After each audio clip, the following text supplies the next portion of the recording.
আজকে কোথাকার কোন মুশরিক, কোথাকার কোন বেঈমান, কোথাকার কোন কাফের, কোথাকার কোন ফুজ্জার, যার জন্মের ঠিক নাই, তার জন্মের ঠিক নাই, তার বাপের জন্মের ঠিক নাই, তার দাদার জন্মের ঠিক নাই, তার 14 গোষ্ঠী কারোর জন্মের ঠিক নাই, এরকম লোকেরা আজকে আমাদের তরুণদের আইডল, তরুণদের আদর্শ, তরুণদের কাছে সেলিব্রিটি হয়ে যায়। আর বাংলাদেশে এই জুয়াকুর মতকুর যেগুলোর কাছে আদর্শ নাই, সামান্য টাকা দিলে বাথরুম উদ্বোধনের জন্য চলে আসবে, সামান্য টাকা দিলে জুয়ার হেড করে, যাদের কাছে আদর্শ নাই, নৈতিকতা নাই, ওই চোরগুলো আজকে আমাদের যুবকদের কাছে আদর্শ হয়ে যায়।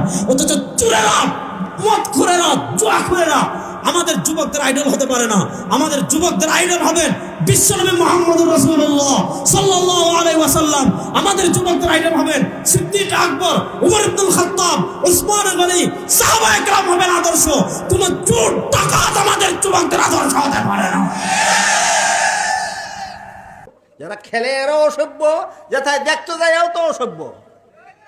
ইতার মা বাপ যদি সভ্য হয়, তো অসভ্য খেলতো, আর অসভ্য খেলা দেখতে যাইবে দূরের কথা, এই অসভ্য ঝগড়া করবে দূরের কথা, দেখার জন্য যাইতে দিবে না মা বাপে। মা বাপ যদি সভ্য হয়, সভ্য মা বাপে কোনোদিন নিজের সন্তানকে না অসভ্য খেলা খেলার জন্য দিতে যাইতে পারে, না অসভ্য খেলা দেখার জন্য দিতে যাইতে পারে।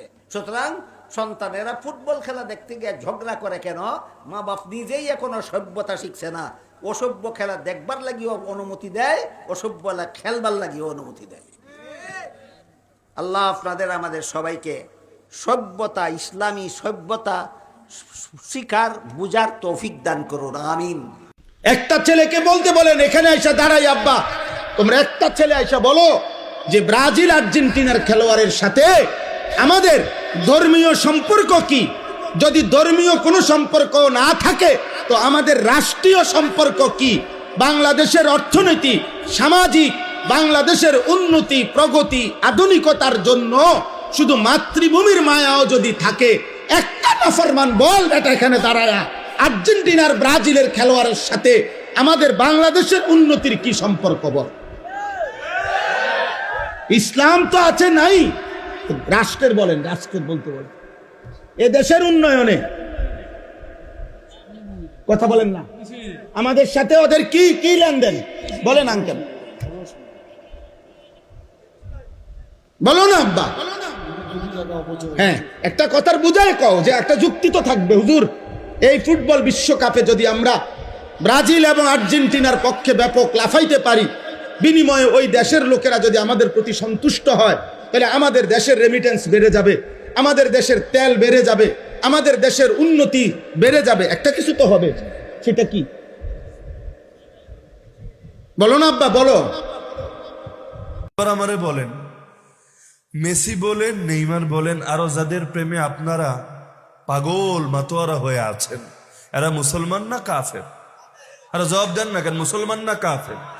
যাদের জার্সি গায়ে দিয়ে ঘোরেন, মোহাব্বত দেখান, প্রেম দেখান, সেই জার্সিগুলো যাদেরটা গায়ে দেয় বাঙালি, ম্যাক্সিমামই মুসলমান না কাফের?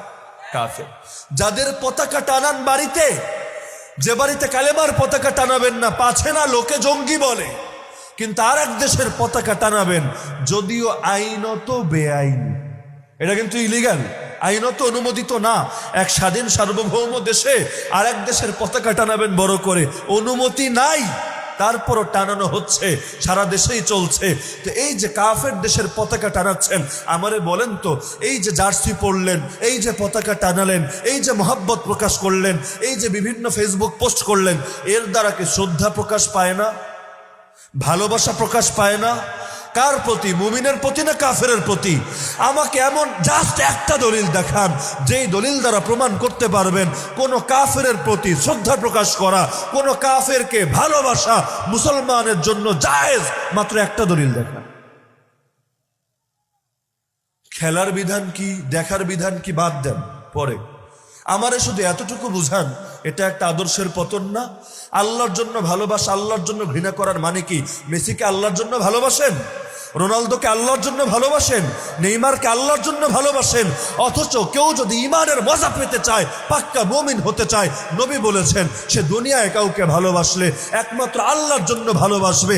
এমন বান্দাদের জন্য আল্লাহ কিয়ামতের দিন আরশের নিচে ছায়ার ব্যবস্থা রাখবেন, যেদিন তার ছায়া ছাড়া আর কারো ছায়া থাকবে না। আর যেই কাফের আল্লাহর খেয়ে আল্লাহর পরে আল্লাহর অস্তিত্বকে স্বীকার করে না, যেই কাফের নিজের জিন্দগিতে আল্লাহর নবীর উপর ঈমান আনয়ন করে না, উল্টো তাদের শানে গুস্তাখি করতেও দ্বিধা করে না, অথবা তার দেশের কেউ গুস্তাখি করলে সে সেটার ব্যাপারে নীরবতা অবলম্বন করে বা সাপোর্ট করে। আর আজকাল তো প্রকাশ্যে সমকামিতাকে সাপোর্ট করে, আরো বিভিন্ন নোংরামিকে সাপোর্ট করে, খেলার মাঠে বসে তার প্রতি ভালোবাসা দেখিয়ে আপনি কি নিজেকে জাহান্নামের দিকে এগিয়ে নিচ্ছেন না? বিশ্বকাপ খেলা নিয়ে পৃথিবীর কোন দেশ যত মাতামাতি করে না, আমরা বাঙালি তার চেয়ে বেশি মাতামাতি করি। আমাদের অবস্থা হয়েছে ছাগলের 3 নাম্বার বাচ্চার মতো, ঠিক কিনা? ওরা খেলে, ওরা ট্রফি পায়, আমরা ঘুম হারাম করে স্কুল কলেজ বাদ দিয়া বিশ্বকাপ খেলা যেই দিন জুমার দিন, ওই দিন জুমার নামাজ পড়তে আসে না।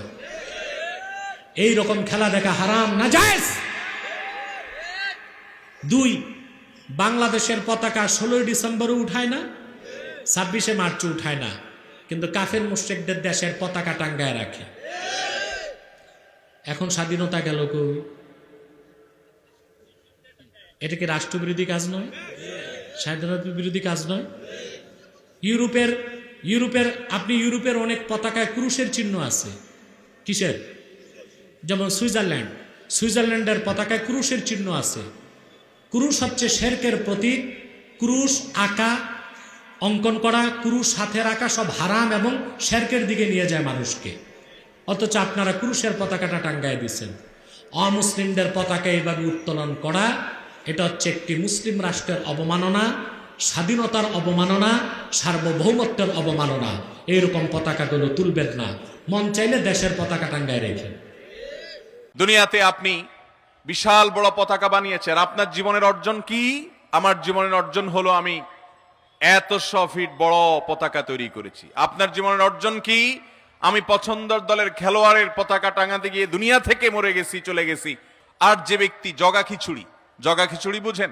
জগা খিচুড়ি মানে হলো সে একজন তথাকথিত খেলোয়াড়কে পছন্দ করে, তাকে ভালোবাসে। আবার দেখা যায় একজন হুজুরের ওয়াজ ভালো লাগে, সেই হুজুরেরও ভালোবাসে। এর নাম হলো জগা খিচুড়ি মুসলমান। মিডল ইস্টে মানুষের ঘরে ঘরে, সৌদি আরবের মানুষের ঘরে ঘরে ফুটবল দলের সমর্থক, তাদের জার্সি দুঃখজনক হলেও লজ্জাজনক হলেও সত্য। সাধারণ মসজিদগুলোতে আপনি মিডল ইস্টের যে কোনো দেশে চলে যান, ইভেন সৌদি আরবে চলে যান, অজস্র যুবকের গায়ে সেই ইহুদি খ্রিস্টান এবং কুফফারদের জার্সি তাদের গায়ে শোভা পাচ্ছে। তারা নামাজ পড়ছে, তারা মসজিদে যাচ্ছে। আমাদেরকে অনেকে দেখায় যে তারা কি ইসলাম বুঝে নাই। আমরা কি ইসলাম সৌদি আরব আর মিডল ইস্ট থেকে বুঝবো না কোরআন হাদিস থেকে বুঝবো? আমাদের অসংখ্য মুসলমান নামধারী ভাই বোনেরা আমাদের এই প্রিয় স্বদেশে, আমাদের এই প্রিয় মাতৃভূমিতে, গোটা পৃথিবীতে ছড়িয়ে ছিটিয়ে থাকা মুসলমানরা দলে দলে পঙ্গপালের মতো ঝাঁপিয়ে পড়ছে শয়তানের সেই ফাঁদের দিকে। আর সেই ফাঁদের নাম আর কিছু নয়, বিশ্বকাপ নামক বিশ্ব বেহায়াপনা। দুনিয়াতে আপনার পছন্দের, আপনার প্রিয়, আপনার ভালোবাসার মানুষ, আপনি যার ভক্ত অনুরক্ত হিসাবে নিজেকে দাবি করছেন, তার অনুসারী হিসাবে তাকে আপনি গর্ব করছেন, কিয়ামতের ময়দানে আপনাকে আল্লাহ রাব্বুল আলামিন তার সঙ্গে উঠাবেন। কি বলেন? আমরা কি তাদের সাথে উঠতে চাই? ইহুদিদের সাথে উঠতে চান?